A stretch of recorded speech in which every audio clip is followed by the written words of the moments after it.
Kita baca dulu ayatnya ya. Silakan Bapak untuk menyimaknya. A'udzu billahi minasyaitonir rajim. Innal ladzina yatluna kitaballahi wa aqamus salata wa anfaqu mimma razaqnahum sirran wa alaniyatan yarjuna tijaratan lan tabur liyuwaffiyahum ujurahum wa yazidahum min fadlih innahu ghafurun syakur. Walladzi awhayna ilaika minal kitabi huwal haqqu musaddiqan lima baina yadayhi innallaha bi'ibadihi lakhabirun basir. Terjemahan dari 3 ayat ini surat Fatir kurang lebih, innal ladzina yatluna kitaballah, sesungguhnya orang-orang yang membaca kitab Allah, Al-Quran ini maksudnya, wa aqamus shalah, dan orang-orang yang menegakkan salat, wa anfaqu mimma razaqnahum sirran wa alaniyah, dan orang-orang yang menafkahkan apa-apa yang telah kami, maksudnya Allah, merezekikannya, memberikannya kepada mereka dalam keadaan sembunyi maupun terang-terangan. Jadi mereka menginfakkan hartanya dari apa yang telah Allah berikan itu, diinfakkan dalam bentuk terang-terangan ataupun secara sembunyi. Yarjuna tijaratan lan tabur. Mereka itu adalah orang yang mengharapkan perdagangan atau jual beli atau bisnis yang tidak akan pernah merugi. Kalimat yang biasa kita baca dalam doa ketika kita menunaikan ibadah haji atau umroh, tijaratan lan tabur. Liyuwaffiyahum ujurahum.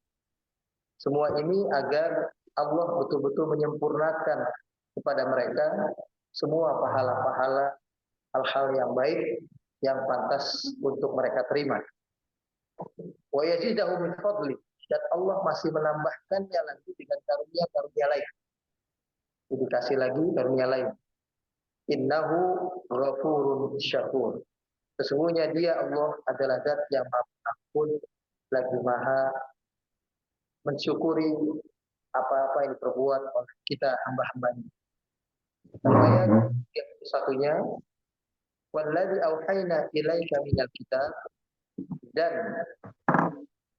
kitab yang kami wahyukan kepada engkau wahai Muhammad, kata Allah, huwal haq, itulah kitab yang benar. Di Al-Quran itulah kitab yang benar. Musaddiqan lima baina yadayhi, karena Al-Quran adalah kitab yang menjadi pembenar, penyempurna dari kitab-kitab yang telah turun sebelumnya. Taurat, Injil, Zabur. Innallaha bi'ibadihi lakhabirun basir. Sesungguhnya Allah terhadap hamba-hambanya, sungguh dia amat mengenali dan amat melihat, maha melihat perbuatan kita hamba-hambanya. Nah, ini istilahnya, kalau tadi disuruh melihat ilmu pengetahuan itu sebagai hal yang mendorong kita bisa lebih dekat kepada Allah itu karena melihat apa yang terbentang di alam. Sekarang untuk menjadi sempurna, kita jadi lebih kuat keyakinan kita ini, disuruh baca juga ayat yang masturah, yang syariahnya ini, yang kelihatan ini. Jadi istilahnya sekarang ini kita di ayat ke-29 diajak berpindah seolah-olah dari minal kitabil mamdur al-qaul, yakni wa ma fihi min bada'i'in ilal kitabil mastur al-Qur'an wa ma fihi min rawaqi'. Ini kita diajak berpindah di pembahasan ayat 29 ini dari diajak oleh Allah memandang kitabnya yang terbentang di alam semesta ini, tanda-tanda kebesarannya di alam yang jagat raya yang luas ini, disuruh pindah kepada memandang kitabnya Al-Quran, kitabnya yang tertulis.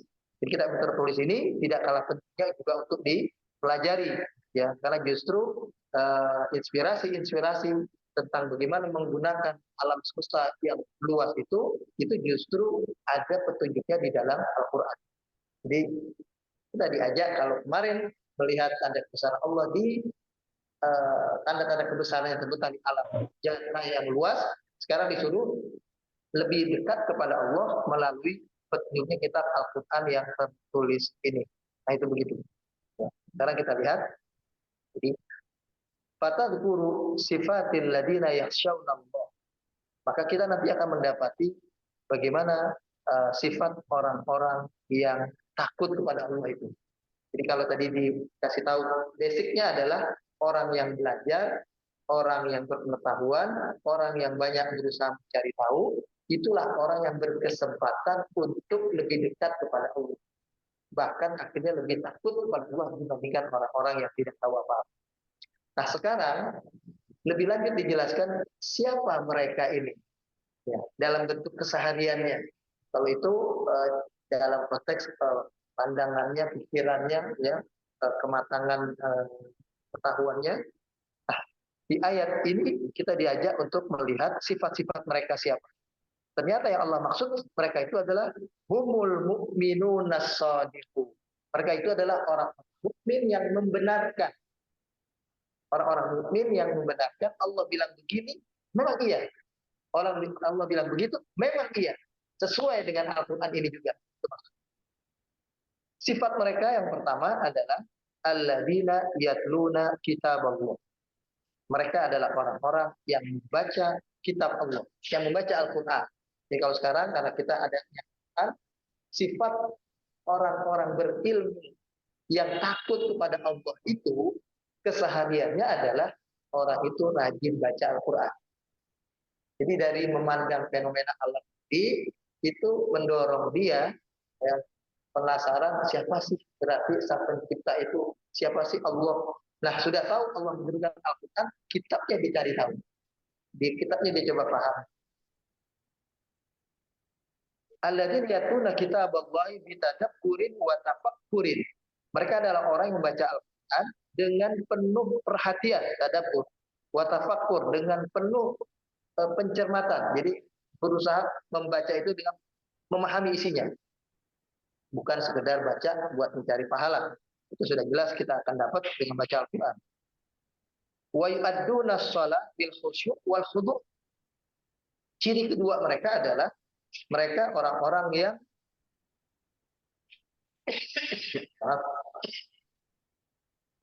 yang menunaikan ibadah sholat dengan penuh ketundukan kekhusyukan. Jadi sholat itu adalah alat, ya, bagi dirinya untuk berkomunikasi secara efektif dengan Allah Sang Pencipta. Jadi istilahnya kalau tadi cuma melihat doang alam semesta, membuat dia punya kesadaran, lalu itu diwujudkan dengan bentuk dia baca Al-Quran, petunjuk Allah yang tertulis, itu dia baca Quran, ini ada perintah sholat. Dan dia harus menjaga hubungan dirinya dengan Allah secara baik. Lalu dia melakukan sholat. Nah, sholat itulah ciri mereka yang kedua. Lalu yang ketiga, sebelum yang ketiga, diterangkan lebih lanjut di sini, sholatnya dengan penuh kekhusyukan dan khudu', ketundukan. Jadi bukan saja biologisnya badannya rukuk sujud, tapi hatinya rukuk sujud.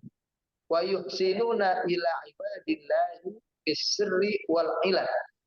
Dia betul-betul menjadi sosok yang akhirnya berusaha menjadi hamba-hamba Allah yang bersikap baik, baik dalam keadaan dirinya sendiri, ya, terang-terangan, maupun dalam keadaan dia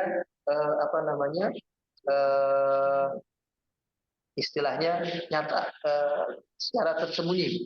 Jadi istilahnya dia ini adalah sosok yang beriman kepada Allah itu dalam keadaan tidak terlihat orang maupun terlihat orang sama. Kan kita sehari-hari biasa begini. Banyak orang patuh dengan aturan lalu lintas. Itu biasanya karena lihat ada polisinya di depan. lampu merah misalnya, mobilnya berhenti, ya, motornya berhenti lampu merah karena lihat ada polisi, pakai sabuk pengaman juga misalnya, lihat ada polisinya nggak, dia pakai motor pakai helm, ada polisi pakai helm. Begitu polisi nggak ada, helmnya dilepas, sabuk pengaman nggak dipakai, lampu merah diterobos misalnya.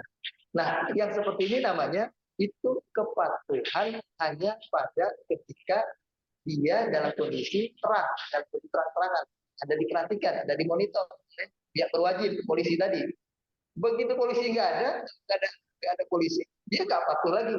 Nah, orang yang mukminuna shadiqun yang dikatakan dalam ayat ini itu sirran wa alaniyah, dalam keadaan sembunyi apun dalam keadaan terang-terangan, dia tetap beribadah kepada Allah dengan baik. Dan dia berusaha memberikan yang terbaik kepada hamba-hamba Allah yang lain. Dia suka berbagi. Jadi dikatakan berinfak itu artinya dia suka berbagi. Berbagi dalam arti yang luas. Ketika Allah kasih dia harta, hartanya yang dia infakkan untuk dibagi kepada saudara seiman.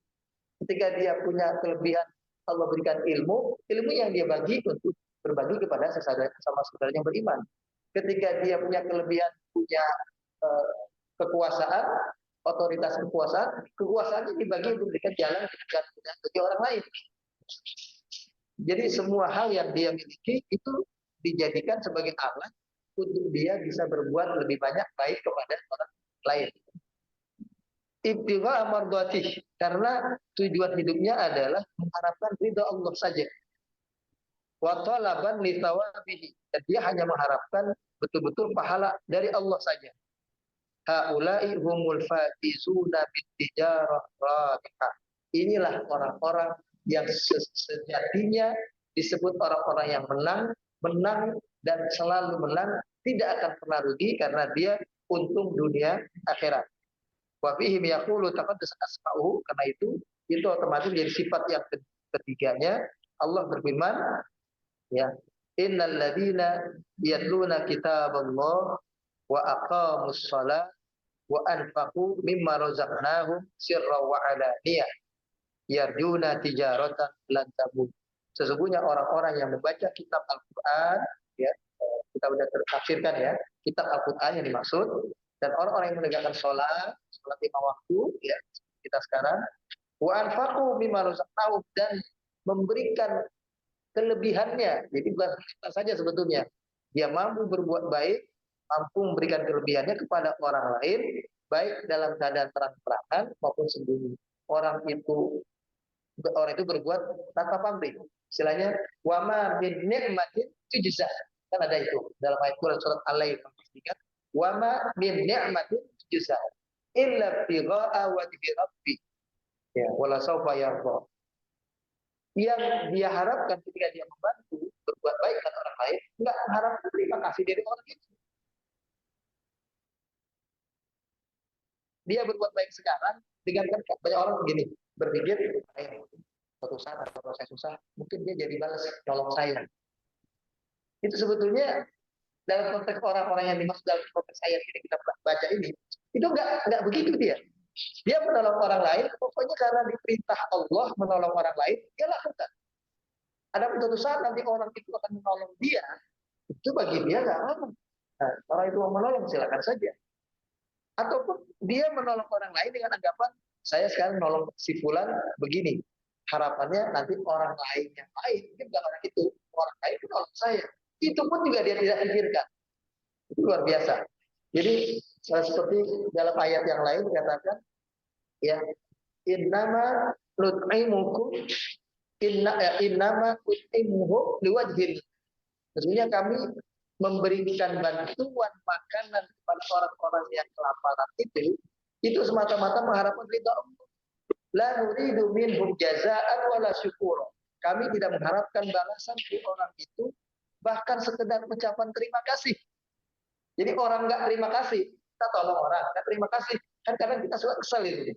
Kasih ini kok nggak terima kasih, dibantu kok nggak tahu terima kasih. Kita suka kesal di situ. Nah, orang yang dimaksud dalam konteks ayat itu tidak sampai begitu. Orang itu mau berterima kasih, alhamdulillah. Nggak berterima kasih pun juga nggak apa-apa. Jadi istilahnya, pokoknya saya dapat ucapan terima kasihnya dari Allah, dapat balasannya dari Allah. Itu yang menjadi orientasi maksud dan tujuan dia berbuat baik itu. Ya. Itulah makanya dikatakan di sini wa ma min ni'matin jaza illa ibtigha wajhi rabbil a'la wala sawfa. Oh, yang diharapkan adalah keridhaan Allah itu saja. Nah, inilah 3 cirinya. Yang pertama, membaca Al-Qur'an. Yang kedua, menegakkan sholat. Yang ketiga, berinfak terhadap orang-orang yang membutuhkan, ya, dalam keadaan terbuka atau dalam keadaan dia bisa membantunya secara terang-terangan, ya, orang lain tahu langsung, itu juga tidak apa-apa. Termasuk orang yang berinfak membantu masjid dan sebagainya, itu disebutin namanya, itu ya nggak apa-apa. Tapi juga sirron, nggak disebutin namanya, dia juga nggak cemas. Kok nggak dibaca-bacain nama saya nyumbang? Nggak cemas itu dia. Begitu. Jadi dibacain dia suka, nggak dibacain itu juga apa. Itu begitu. Menolong orang lain dalam bentuk bukan harta pun juga begitu. Dia menolong orang lain tahu, tidak tahu, ya bukan soal. Yang penting Allah telah mencatat, Allah telah mengetahui. Nah, inilah yang disebut dalam ayat ini, yarjuna tijaratan lan tabur. Mereka itulah orang-orang yang berarti mengharapkan perdagangan yang tidak pernah merugi. Ini kan doa kita, Pak. Ibu masih ingat waktu kita haji umroh. Kita kan berdoa, Allahumma ja'alhu hajjan mabrura, yang menjadikanlah ibadah ini, kita lagi melontar jumroh kan, lagi tawaf kan, kita lagi sa'i kan, ibadah ini menjadi pengantar, menjadi penyebab kita mendapatkan nilai ibadah haji yang mabrur. Wasa'yan maskura, ya, sa'i yang disyukuri oleh Allah. Ya, usaha kita yang melakukan ibadah haji ini dengan mengeluarkan harta kita, mengorbankan waktu kita dan semacamnya semua, itu semoga Allah menerimanya. Allah memandang ini sebagai sesuatu yang pantas diberikan pahala. Kemudian wa amalan salihan makbula, atau juga wadan dan maghfurah, dosa-dosa yang diampuni. Ya, wa amalan salihan makbula, dan amal-amal soleh yang diterima. Yang terakhir, wa tijaratan lan tabur, perdagangan yang tidak pernah merugi. Selama ini banyak orang mengartikan itu adalah dia pulang haji punya usaha, usahanya jadi usaha yang nggak pernah rugi. Diartikan begitu boleh apa tidak? Boleh saja, ya.